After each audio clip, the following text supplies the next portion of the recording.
ఏదో పార్టీ అంట రమ్మంటోంది. సివిల్స్కి ప్రిపేర్ అవడం అంటే సొసైటీని స్టడీ చేయడం కూడా. వెళ్ళు తల్లి. నాన్ ఆల్కహాలిక్ పార్టీనే కదా.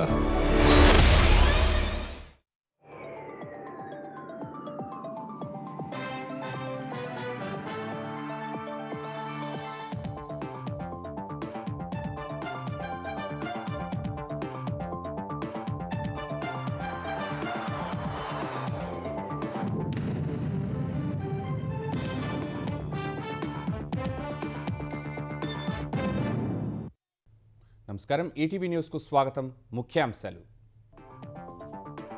హర్ముజ్పై గడువు పొడిగించిన అమెరికా, ఇరాన్కు 2 వారాల సమయం ఇచ్చిన ట్రంప్, ఇరువైపుల దాడులు ఆగుతాయని వెల్లడి.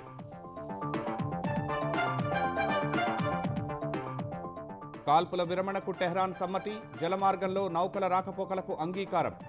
Iran supreme national security council ప్రకటన. ఈ నెల 10 నుంచి ఇస్లామాబాద్ వేదికగా చర్చలు, నేరుగా సంప్రదింపులు జరపనున్న ఇరు దేశాల ప్రతినిధులు.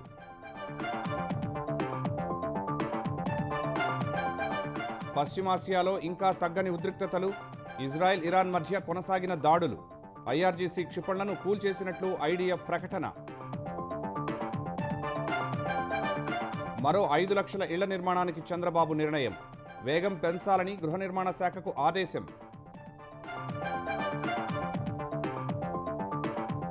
కాళేశ్వరం కమిషన్ నివేదికపై నేడు తీర్పు, జస్టిస్ ఘోష్ రిపోర్టు రద్దు చేయాలన్న పిటిషన్పై నిర్ణయం.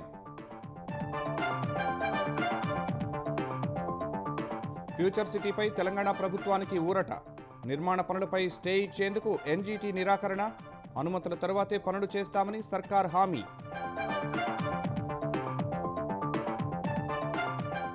జాబిల్లి అవతలి వైపు నుంచి పుడమి ఫోటోలు తీసిన వ్యోమగాములు, చిత్రాలను విడుదల చేసిన నాసా.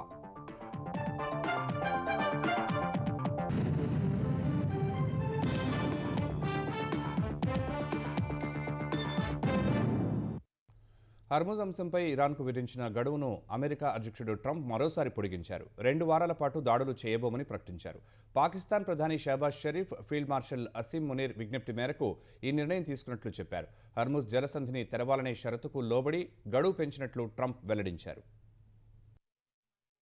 అమెరికా అధ్యక్షుడు డొనాల్డ్ ట్రంప్ ఇరాన్కు మరోసారి గడువిచ్చారు. 2 వారాల పాటు దాడులు నిలిపివేయనున్నట్లు ప్రకటించారు. 2 రోజుల గడువు ముగియడానికి దాదాపు 2 గంటల ముందు ఈ మేరకు ట్రూత్ సోషల్లో ఓ పోస్ట్ పెట్టారు. ట్రంప్ తాజా నిర్ణయంతో ప్రపంచవ్యాప్తంగా నెలకొన్న భయాలకు తాత్కాలికంగా తెరపడింది.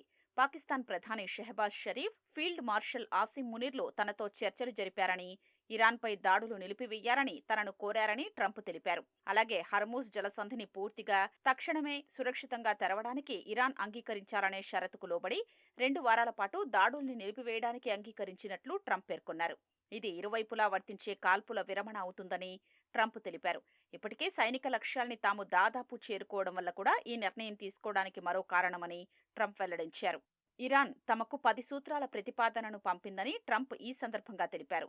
ఆ ప్రతిపాదనను చర్చలు జరపడానికి ఆచరణీయమైన ప్రాతిపదిక అని భావిస్తున్నట్లు వివరించారు. గతంలోని వివిధ వివాదాస్పద అంశాలన్నిటిపై ఇప్పటికే అమెరికా, ఇరాన్ మధ్య అంగీకారం కుదిరిందని ట్రంప్ తెలిపారు. కానీ ఈ 2 వారాల వ్యవధి ఒప్పందాన్ని ఖరారు చేయడానికి వీలు కల్పిస్తుందని ఆకాంక్షించారు. అమెరికా అధ్యక్షుడిగా మధ్యప్రాచ్య దేశాలకు ప్రాతినిధ్యం వహిస్తూ ఈ దీర్ఘకాలిక సమస్య పరిష్కారానికి చేరువవ్వడం గౌరవంగా భావిస్తున్నారని వెల్లడించారు. అమెరికాతో 2 వారాల కాల్పుల విరమణకు ఇరాన్ అంగీకరించింది. ఈ మేరకు ఇరాన్ అత్యున్నత జాతీయ భద్రతా మండలి తెలిపింది. ఈ విరామం కేవలం దౌత్యపరమైన చర్చల కోసమే తప్ప శాశ్వతంగా యుద్ధం ముగింపునకు కాదని స్పష్టం చేసింది. అమెరికాతో నేరుగా చర్చలు జరపనున్నట్లు ఇరాన్ అత్యున్నత జాతీయ భద్రతా మండలి పేర్కొంది. 2 వారాల పాటు హర్ముజ్ జలసంధి గుండా నౌకలు ప్రయాణించేందుకు అనుమతి ఇస్తున్నామని ఇరాన్ విదేశాంగ శాఖ మంత్రి అబ్బాస్ అరాక్చీ తెలిపారు. అయితే తమ సైనిక పర్యవేక్షణలోనే జరుగుతుందని తేల్చి చెప్పారు. యుద్ధాన్ని ముగించడానికి అవిశ్రాంతంగా కృషి చేసిన పాకిస్తాన్ ప్రధాని షరీఫ్, ఫీల్డ్ మార్షల్ మునీర్లను అభినందిస్తున్నట్లు అబ్బాస్ పేర్కొన్నారు.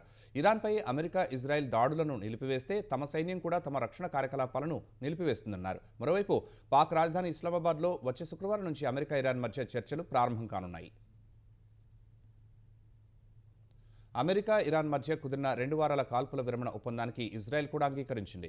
ఈ మేరకు శ్వేత సౌధం ఓ ప్రకటన విడుదల చేసింది. అమెరికా, ఇరాన్ మధ్య కుదిరిన 2 వారాల కాల్పుల విరమణ ఒప్పందం కేవలం ఆ 2 దేశాలకే పరిమితం కాదని పాకిస్తాన్ కూడా తెలిపింది.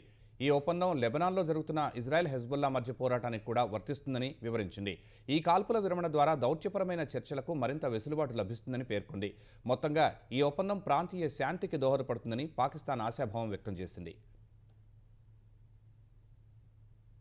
అటు అమెరికా, ఇరాన్ మధ్య 2 వారాల కాల్పుల విరమణ కుదిరినప్పటికీ క్షేత్రస్థాయిలో పరిస్థితి ఉద్రిక్తంగానే ఉంది. అమెరికా ప్రకటన వెలువడిన కాసేపటికే ఇరాన్ వైపు నుంచి తమ దేశంపైకి పెద్ద ఎత్తున క్షిపణులు దూసుకొచ్చినట్లు ఇజ్రాయెల్ ఆరోపించింది. ముఖ్యంగా టెలవీవ్, నెగెవ్ ప్రాంతాల్లో సైరన్లు మోగాయని వెల్లడించింది. యుఏఈ, బహ్రెయిన్, కువైట్లోకి ఇరాన్ క్షిపణులు, డ్రోన్లు దూసుకెళ్లాయి. చాలా ప్రాంతాల్లో సైరన్లు మోగాయి.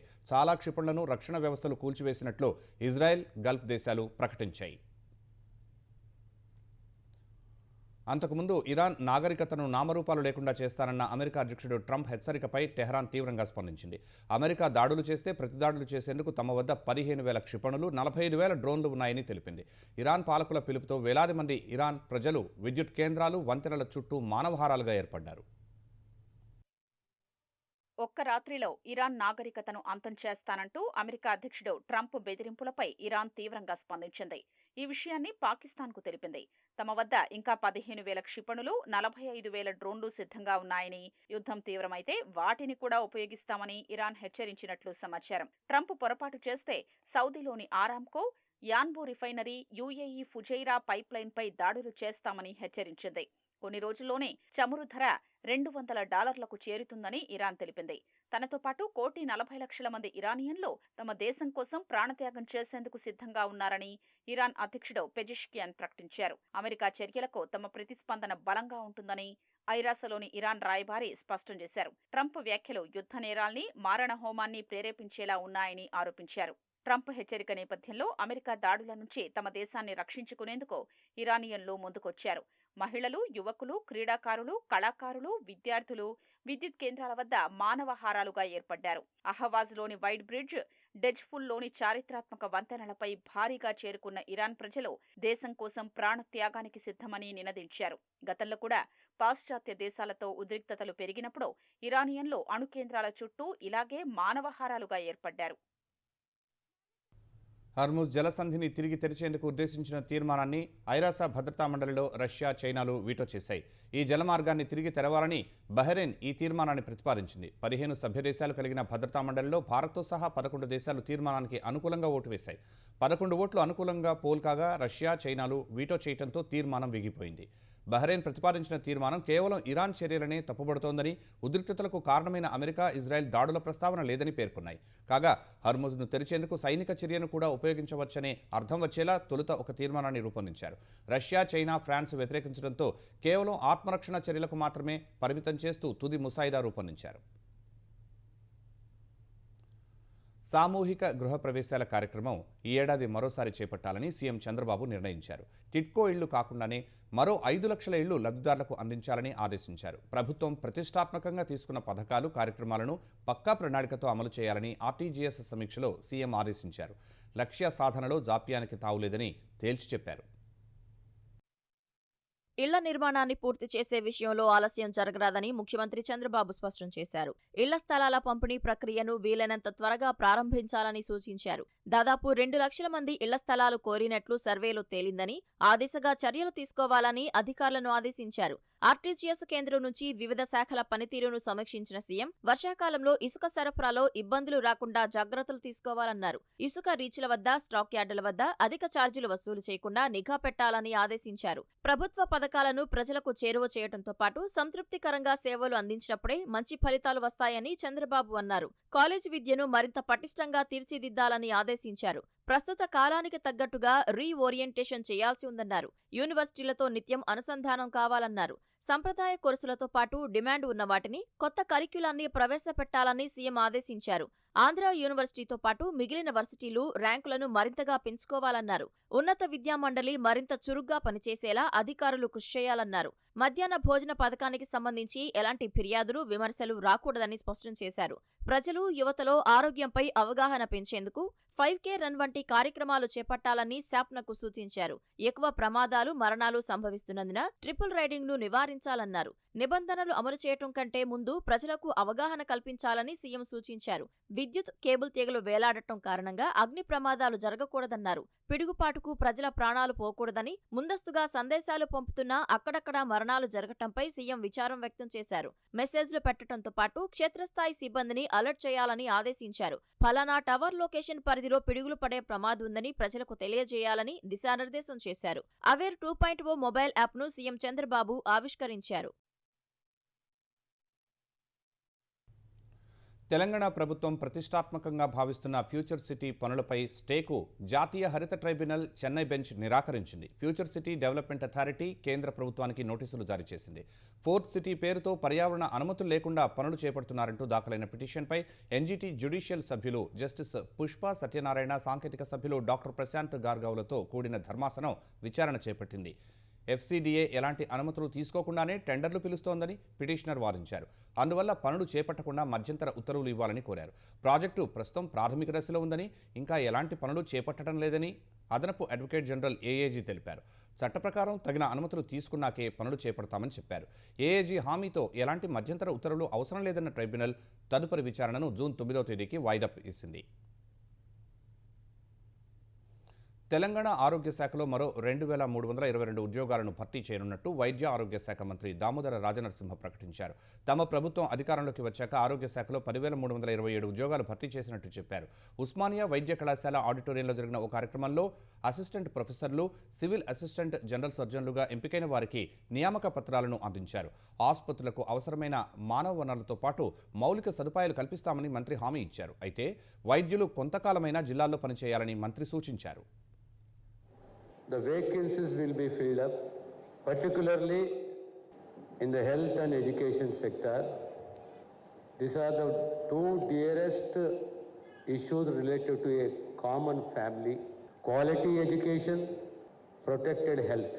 Government is supposed to protect the health. You should not be a victim of out-of-pocket expenditure. No matter what the cost is, government is committed. The infrastructure has to be modernized. Accordingly, the human resources have to be filled up for a better services. Justice PC Ghosh commission నివేదికపై high court ఇవాళ తీర్పు వెలువరించనుంది. మార్చి 12న వాదనలు ముగియడంతో తీర్పును reserve చేసింది. కాళేశ్వరం ప్రాజెక్టులోని ఆనకట్టల నిర్మాణం, నాణ్యత, నిధుల ఖర్చు వంటి అంశాలపై జస్టిస్ పీసీ ఘోష్ కమిషన్ విచారణ నిర్వహించింది. అనంతరం ప్రభుత్వానికి నివేదిక అందజేసింది. ఈ నివేదిక పక్షపాతంగా ఉందని, రద్దు చేయాలని మాజీ సీఎం కేసీఆర్, హరీష్ రావు, స్మితా సబర్వాల్, ఎస్కే జోషి వేర్వేరుగా పిటిషన్లు దాఖలు చేశారు. మేడిగడ్డలోని ఒక పిల్లర్ కుంగిపోతే మొత్తం ప్రాజెక్టు దెబ్బతిన్నట్లు చూపించి కేసీఆర్, హరీష్ రావులను రాజకీయంగా దెబ్బతీయాలనే కుట్రతో కమిషన్ నివేదికను ఉపయోగించుకున్నారన్నారు. ప్రజాధనం నిరుపయోగం అయినందునే జస్టిస్ పీసీ ఘోష్ కమిషన్ ఏర్పాటు చేశారని ప్రభుత్వం తరపు న్యాయవాదులు అభిషేక్ సింఘ్వి, ఏజీ సుదర్శన్ రెడ్డి తెలిపారు. ఎన్డీఎస్ఏ నివేదిక సైతం కాళేశ్వరం నిర్మాణాన్ని తప్పుపట్టిందన్నారు. వేల కోట్ల ప్రజాధనం వృధా అయిందని వాదించారు.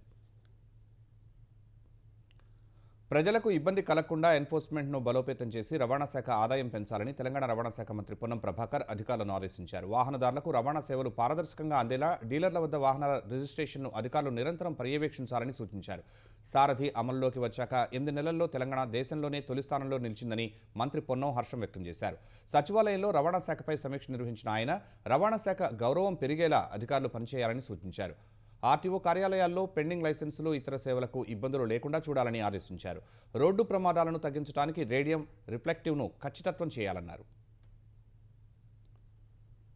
హైదరాబాద్లోని మైలార్దేవపల్లి పిఎస్ పరిధిలో అక్రమంగా నిర్వహిస్తున్న ఆహార పదార్థాల తయారీ కేంద్రంపై హెచ్ఫాస్ట్ అధికారులు దాడులు నిర్వహించారు. నాణ్యత లేని ప్రమాదకర రసాయనాలతో ఆహార పదార్థాలు తయారు చేస్తున్నట్టు గుర్తించారు.